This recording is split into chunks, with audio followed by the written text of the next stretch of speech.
maanta waa maalin taariikhi ah Soomaaliya waa maalinka ugu horeysay aad doorateen madaxweyne Jareer 4.5 waa laga gudbay sanadka 2086 waxaan in ballan qaadayaa Soomaaliya inaan barwaaqo iyo horumar gaarsiin doono madaxweyne dadka salaan abgaal waa maasantii wadanka waa soo qasteen mareexaan sidoo kale wadanka wax badan baa soo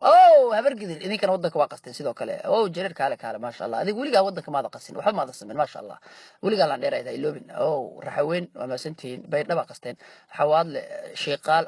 Jareer ma sha Allah kaale waligaa qof midisho ma wallahi madaxweyne waligaa laan dheer ahayd waligaa waxa ahayd qofka ugu fiican Soomaaliya ma sha Allah amadana madaxweyne oraha nagu soo badin a'uudu billahi qofta habar gidir ma oraha xaqaas iga fadhiisay idab yeelo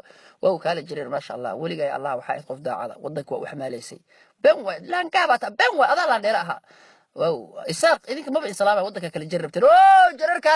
kaale iyo ma sha Allah Jareer iyo gabooyi iyo kulli idinka waxa tiin dad daacada wanaagsan baa heedeen dhul bahantay waligii ma waalneedeen idinka okay ninkan يا واي مدن مدحونا مجرتين واي اوكي والله تشرب بيتي بو تشرب والله بالله تلا ولي ودك بقسي بو وربيت دا مجرتين هي والله بالله بو بجرتين بيشرب لا دير بو ku bariya idil waxa iga dhigta reesul wasaare iga dhig boo waa jirba sheekadii wadamiya wali oo laga soo tagay 2018 ما شاء الله عنك تايريستا ما شاء الله waxay dhalatay wadanka oo barwaaqo ah oo horumar la gaaray oo qabyaalad iyo cusurnimo aan ka jirin mustaqbal qurux badan ayay helaysaa insha Allah عنك تاير magaceed عائشة لها ما شاء الله ما شاء الله هرمر با ودنك كنت لابسنيا صاحبك واكر انك اسلحه مال جرني والله وين صوت بين صوماليدا انكارت قبت لكن ما تريد وزاره كادغا ور لغا تكنا سلامين لان